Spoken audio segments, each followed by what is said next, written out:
Hello everyone and welcome to UGC NET mentor guys. आज है 29th of March. तो मोटे मोटे तौर पे देखा जाए तो आपके यूजीसी नेट जून 2026 एग्जाम के लिए 2.5 से 3 महीने के आसपास का टाइम बचा हुआ है, क्योंकि जो आपके एग्जाम है वो मिड जून से स्टार्ट होकर के एंड जून तक जाएंगे।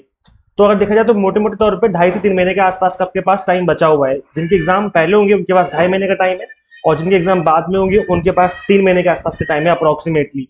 तो इस बचे हुए टाइम में अब किस तरीके से स्टडी की जाए, कैसे स्टडी की जाए, क्या पढ़ा जाए, क्या छोड़ा जाए, आज की इस वीडियो में आपको कंप्लीट इन्फॉर्मेशन कवर करवाऊंगा। कंप्लीट स्ट्रेटेजी आपके साथ डिस्कस करेंगे ताकि आपका एग्जाम इसी सेशन में क्रैक हो जाए और आपको बार बार एग्जाम ना देना पड़े।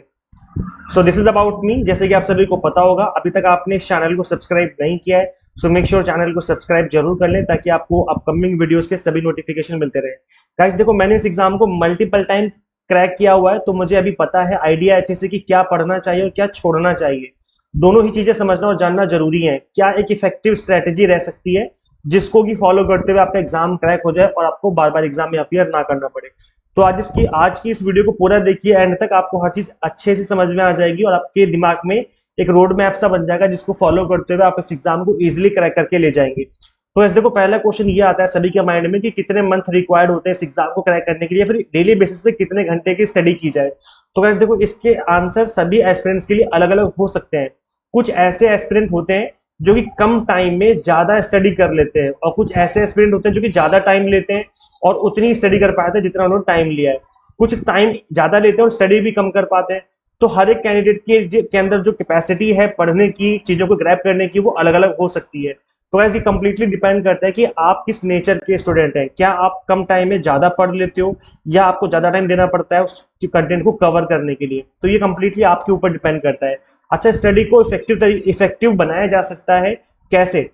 स्टडी को इफेक्टिव बनाया जा सकता है दो चीजों से। पहला, कि आप कंप्लीटली फोकस्ड होकर स्टडी करें। जब भी पढ़ाई करने बैठो, कंप्लीटली फोकस्ड होकर स्टडी करो। आप अपने मोबाइल फोन को बंद कर लें या फिर एटलीस्ट साइलेंट जरूर कर लें, क्योंकि फोन रिंग करता रहेगा, टिन टिन घंटी बजती रहेगी, तो फिर कोई ना कोई मैसेज आप ओपन करके देखना स्टार्ट कर देंगे। तो एटलीस्ट फोन को साइलेंट रखें अगर फोन स्विच ऑफ नहीं कर सकते।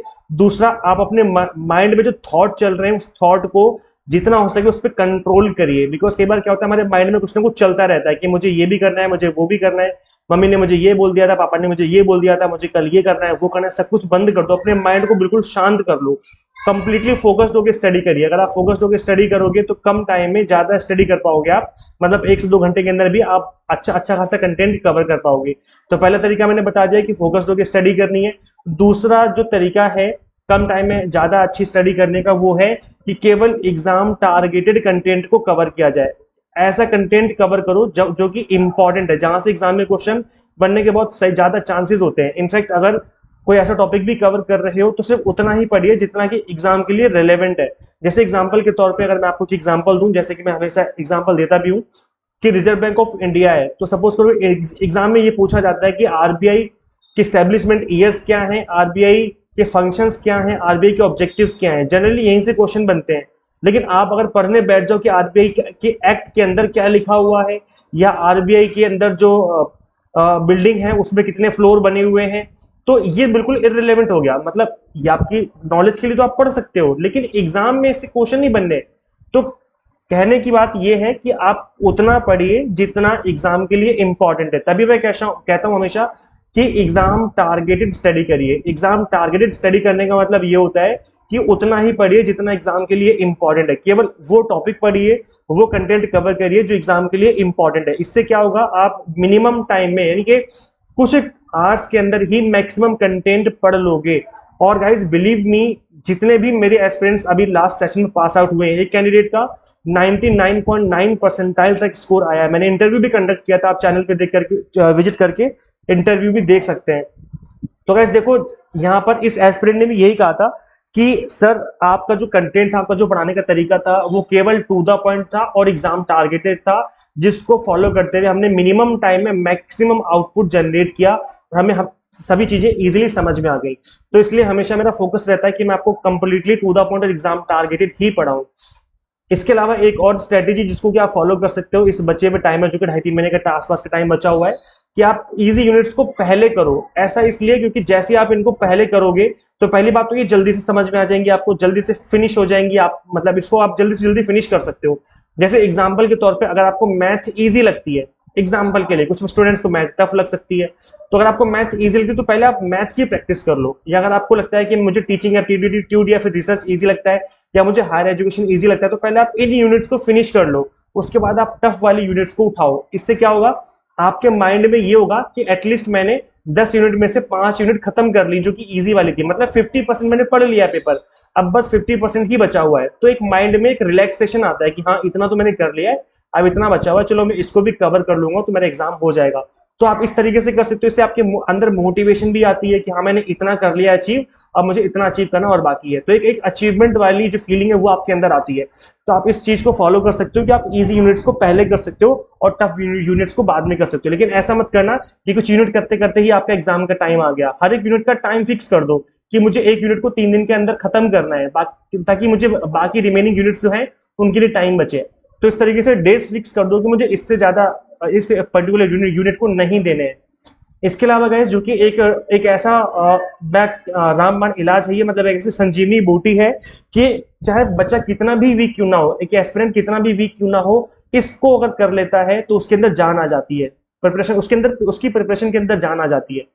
वो क्या है, वो है लास्ट 2-3 ईयर्स के पेपर को चेक करना। पीवाईक्यू उसको बस ऑब्जर्व करना है, बस देखना है, गो थ्रू करना है कि हाँ किस तरह के पेपर में किस तरह के क्वेश्चन बन रहे हैं आपके एग्जाम में। इससे आपको पैटर्न समझ में आएगा, ट्रेंड समझ में आएगा, और एक बार आपको ट्रेंड समझ में आ गया तब आप केवल उन टॉपिक्स को ही पढ़ रहे होगे। एक बार ट्रेंड समझ में आएगा, टॉपिक समझ में आ गए जो कि एवरग्रीन होंगे, मतलब आपको पता लग जाएगा, आइडिया लग जाएगा कि हाँ भाई ये टॉपिक है जहां से हमेशा हर बार क्वेश्चन पूछा जाता है। तो इससे क्या होगा, एटलीस्ट 50%, मैं गाइस आपको रिपीट कर दूं फिर से कि 50% एटलीस्ट ऐसे टॉपिक हैं, मतलब अगर सपोज करो 100 और नंबर का पेपर है तो 50% जो पेपर बनता है वो केवल एवरग्रीन टॉपिक्स के ऊपर ही होता है। तो अगर आप एवरग्रीन टॉपिक्स को, यानी ऐसे टॉपिक अगर आप प्रीवियस ईयर देखेंगे ना, उठा करके क्वेश्चंस देखेंगे पेपर 1 पेपर 2 दोनों के, तो आपको 100% आइडिया लग जाएगा कि कुछ टॉपिक ऐसे हैं जहां से हमेशा हर बार क्वेश्चन बनते हैं, और उन टॉपिक्स के ऊपर 50% क्वेश्चन बनता है गाइस। मतलब मेरी फिंगर टिप्स में मैं आपको गिना सकता हूँ टॉपिक्स। जैसे अगर आप देखेंगे यूजीसी नेट पेपर 1 के अंदर, तो आप देखेंगे डीआई फिक्स है, आना ही आना है, आरसी फिक्स है, आना ही आना है, 100% एवरग्रीन टॉपिक सही है, मतलब कंफर्म है कि आने ही आने हैं। इसके अलावा आप देखेंगे मैथ के अंदर, तो आपका परसेंटेज हो गया, रेशियो हो गया, है ना, प्रॉफिट एंड लॉस हो गया, आने ही आने, कंफर्म है, यहाँ से क्वेश्चन बनने ही बनने हैं। ऐसे आप देखेंगे लॉजिकल रीजनिंग के अंदर फॉलिसीज हो गया आपका, है ना, स्क्वायर प्रोपोजिशन हो गया आपका, या इंडियन लॉजिक हो गया, कंफर्म है कि क्वेश्चन बनेंगे ही बनेंगे। तो ऐसे ही पेपर 1 के साथ साथ पेपर 2 के अंदर भी टॉपिक ऐसे आपको जरूर मिल जाएंगे जहां से आपको आइडिया लगेगा कि हाँ ये टॉपिक जो है वो एवरग्रीन है और यहाँ से आपका क्वेश्चन पेपर बनने वाला है। तो अगर आप इन टॉपिक्स को कर लोगे तो 50% तो आप ऐसे स्कोर कर लोगे एवरग्रीन टॉपिक को पढ़ के ही। लेकिन द थिंग इज कि जब आपको आइडिया लगे कि टॉपिक बनता है, एग्जाम में पूछा जाता है, तो आपको उनको अच्छे से करना है, मतलब उनकी थ्योरी पढ़नी है, उनके पीवाईक्यूज लगाने हैं और उनकी प्रैक्टिस करनी है। जितना ज्यादा आप प्रैक्टिस करेंगे, जितना ज्यादा आप उन टॉपिक्स को अच्छे से पढ़ेंगे, उतने ही हाई चांस होंगे कि आप अच्छा स्कोर कर ले जाएंगे। इसके अलावा गाइस देखो, अगेन मैं रिपीट कर दूं क्योंकि टाइम काफी कम बचा हुआ है, तो ऐसे में आपको मोस्ट रिपीटेड टॉपिक्स को बहुत अच्छे से पढ़ने की जरूरत है, क्योंकि जो रिपीटेड टॉपिक्स है वहां से लगभग लगभग 50% पेपर बनता है आपका। तो अगर आप इन टॉपिक्स को के ऊपर कमांड कर लेते हो तो 50%, यानी कि ये लगा लो कि 300 नंबर का जो पेपर आपका पेपर 1 पेपर 2 दोनों मिला के, तो 150 नंबर तो आप ऐसे ही बना लोगे आप केवल एवरग्रीन टॉपिक को कवर करके, जो मोस्ट रिपीटेड टॉपिक है पेपर 1 के पेपर 2 दोनों के। तो सभी यूनिट्स को पढ़िए, ऐसा नहीं कि किसी एक यूनिट को छोड़ दें, सभी यूनिट्स को पढ़िए, लेकिन उन टॉपिक्स पे ज्यादा फोकस करके पढ़िए जो कि मोस्ट रिपीटेड है। इससे क्या होगा, 300 में से 150 नंबर तो आप केवल इन टॉपिक्स को पढ़ के ही लेकर के आ जाओगे आराम से। तो ये चीज आपको करनी है इस 2.5 से 3 महीने बचे हुए टाइम में। इसके अलावा गाइस देखो, एक दो टॉपिक ऐसे हैं जो कि गेम चेंजर साबित हो सकते हैं आपके इस एग्जाम के लिए। एक डीआई हो गया जो कि कंफर्म है, टेबल बेस्ड क्वेश्चन बनेगा ही बनेगा, कंफर्म है पहले से ही। और एक आरसी, आरसी आपको पता है कि पेपर 1 में भी पूछा जाता है, पेपर 2 में भी पूछा जाता है।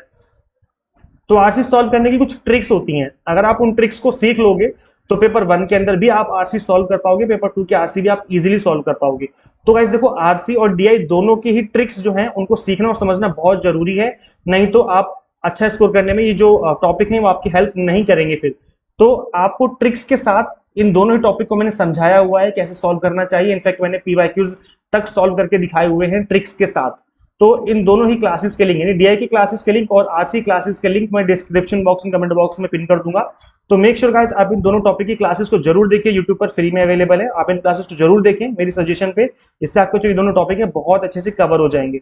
इसके अलावा गाइस अगर हम बात करें तो लास्ट पॉइंट आता है आपका फोकस ऑन रिवीजन। जितना ज्यादा रिवाइज करेंगे गाइस, देखो रिवीजन जो है किसी भी एग्जाम की प्रिपरेशन के लिए सोल होती है। मतलब बॉडी जो है आपकी वो क्या है, बॉडी जो है आपकी वो है कॉन्सेप्ट क्लैरिटी, कि आप कितना पढ़ रहे हो, कितने कॉन्सेप्ट क्लियर कर रहे हो, वो आपकी बॉडी है। लेकिन सोल क्या है, आत्मा रिवीजन है। अगर आप रिवीजन ही नहीं करोगे तो इसका मतलब बिना आत्मा की बॉडी किसी काम की नहीं है। कितने भी कॉन्सेप्ट क्लियर कर लो, कुछ भी पढ़ लो, लेकिन जब तक रिवीजन नहीं है तब तक कोई आपकी हेल्प नहीं करने वाला।